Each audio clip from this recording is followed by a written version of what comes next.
नमस्कार दोस्तों, आज हम सीखेंगे कक्षा 10 का चैप्टर नंबर 8 त्रिकोणमिति परिचय। मान लो आप कुतुब मीनार को देखने गए, जैसा चित्र में दर्शाया है, और आप कुतुब मीनार से कुछ दूरी पे खड़े हैं और आप कुतुब मीनार के शीर्ष यानी ऊपर वाले हिस्से को देख रहे हैं। तो मैथ्स की मदद से थोड़ी सी कैलकुलेशन करके आप इस कुतुब मीनार की ऊंचाई जान सकते हैं। आप देख सकते हैं इसमें एक त्रिकोण बन रहा है। अब हम जान गए हैं कि त्रिकोणमिति होती क्या है। त्रिकोणमिति की मदद से किसी भी चीज़ की ऊंचाई नाप सकते हैं, जैसे कुतुब मीनार के बताया था। देखिए, त्रिकोणमिति को इंग्लिश में कहते हैं ट्रिगोनमेट्री, जिसमें ट्री का मतलब होता है थ्री, गोन का मतलब होता है साइड्स यानी भुजा, मेट्रोन का मतलब होता है मेजर यानी मापना। त्रिकोणमिति को हिंदी में अगर संधि विच्छेद करेंगे तो होगा तीन भुजाओं का माप होगा। त्रिकोणमिति के अंदर जितने भी हमारे सवाल आते हैं सब एक समकोण त्रिभुज पे आते हैं।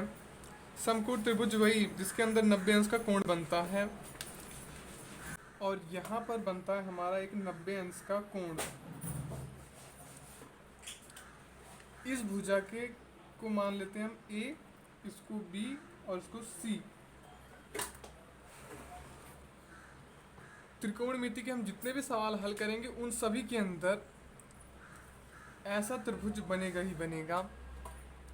अब समझ लीजिए आसानी से कि 90 अंश जो होता है, ये यहाँ पे 90 अंश का कोण हमेशा बनता है, और इसके सामने वाली जो भुजा होगी, 90 अंश के सामने जो भी भुजा होगी, उस भुजा को हम कहते हैं यहाँ पे कर्ण।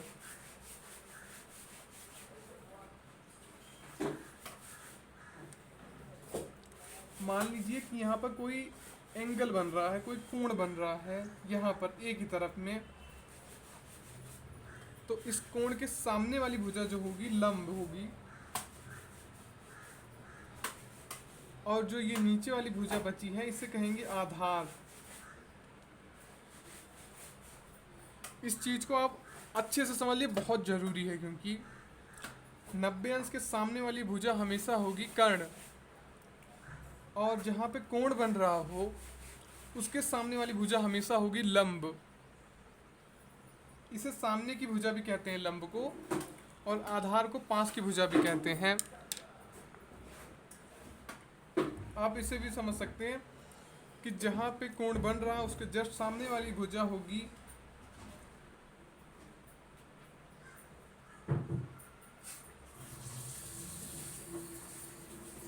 सामने लंब, जहाँ पे कोण बन रहा है उसके सामने वाली भुजा होगी लंब, और 90 अंश के सामने वाली भुजा होगी कर्ण।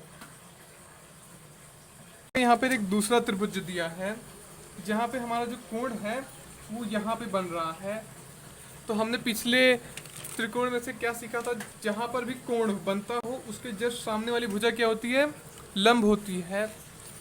तो कोण अब यहाँ पे बन रहा है, तो इसके सामने वाली भुजा क्या होगी, लंब होगी। तो अब ये भुजा है लंब, और 90 अंश के सामने वाली भुजा हमेशा क्या होती है, कर्ण। ये बात याद कर लीजिए कि 90 अंश जहाँ पे कोण बन रहा है इस तरीके का हो, उसके जस्ट सामने वाली भुजा होगी कर्ण।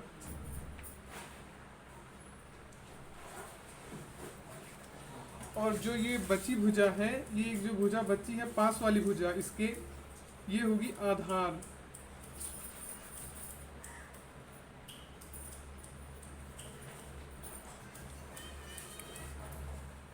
ये जो त्रिभुज है ये एक अनुपात में होता है, जिसे कहते हैं साइन, कॉस, और ये वाला होता है टेन। ये क्या है मैं अभी आपको बताता हूँ। इसे कहते हैं लाला आम लाया, कच्चा कच्चा आम। इसमें एल का मतलब होता है लंब, ए का मतलब होता है आधार, के का मतलब है कर्ण, ये दोनों के का मतलब कर्ण हो गया, और ए का मतलब आधार हो गया।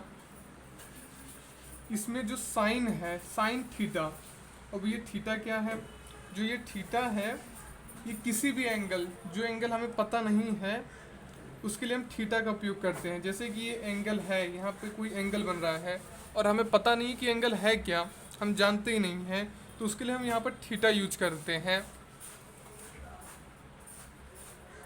अब देखिए साइन बराबर है लंब बटा कर्ण।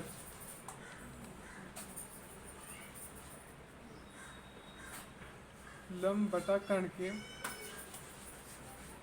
यहाँ हम लेते हैं कॉस थीटा। ये जो साइन कॉस टेन है ये त्रिकोणमिति के अलग अलग अनुपातों को दर्शाते हैं और इन्हीं की मदद से हम पूरे त्रिकोणमिति, इस चैप्टर के सारे सवालों को हम इसी की मदद से हल करेंगे। कॉस क्या होता है यहाँ पे हमें बताया है, A4 आधार और K4 कर्ण, तो आधार बटा कर्ण इसे लिखेंगे।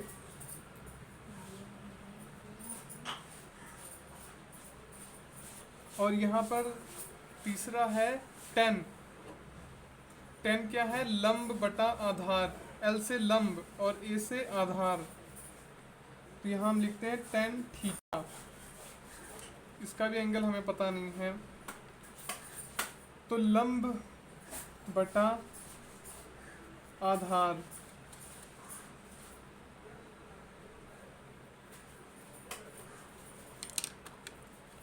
अब बाकी के जो तीन होते हैं इस तरीके से अनुपात, एक त्रिकोण को अनुपात में बताने वाले 6 होते हैं, लेकिन अभी हम यहाँ पे बता रहे हैं आपको 3 को, और 3 इसके उल्टा होते हैं।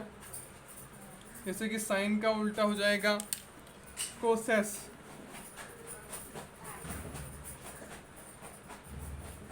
जो होता है इसका उल्टा यानी कर्ण बटा लंब,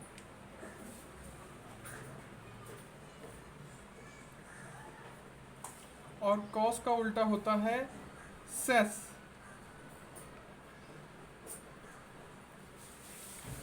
अब कॉस है यहाँ पर आधार बटा कर्ण, तो सेस इसका उल्टा हुआ, तो क्या होगा कि कर्ण आ जाएगा ऊपर, आधार आ जाएगा नीचे,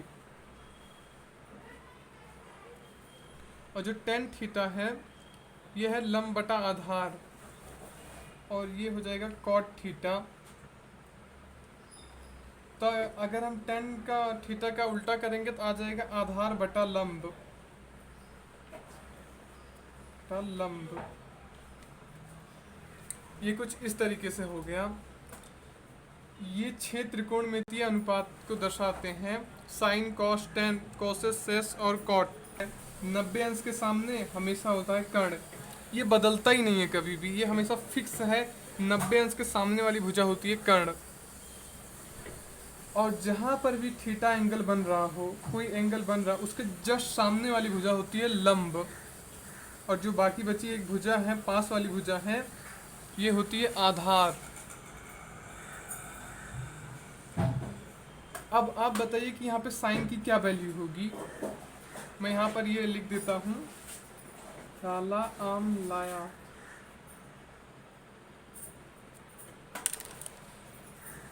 लंब बटा कर्ण की वैल्यू होगी यहाँ पे साइन कॉस, और इसका हो जाएगा 10, और ये हो जाएगा हमारा कोसेस सेस, और ये हो जाएगा हमारा कॉट। अब इसकी मदद से आप बताइए कि इसकी वैल्यू क्या होगी। तो साइन है लंब बटा कर्ण, तो हम लिख देते हैं लंब ये रहा और ये रहा कर्ण, तो लंब बटा कर्ण। कॉस क्या हो गया हमारे पास, आधार बटा कर्ण,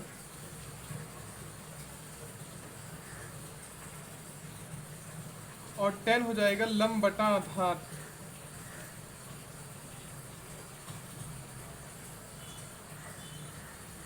अब देखिए यहाँ कोसेस क्या बताया है, कोसेस है लिखा जाएगा कर्ण बटा लंब,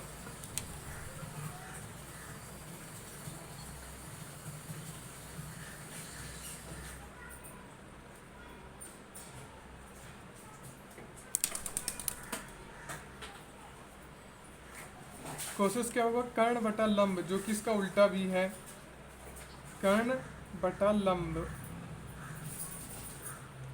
शेष है हमारे पास कर्ण बटा आधार। देखिए इसका उल्टा भी हो जा रहा है। और कॉट है आधार बटा लंब।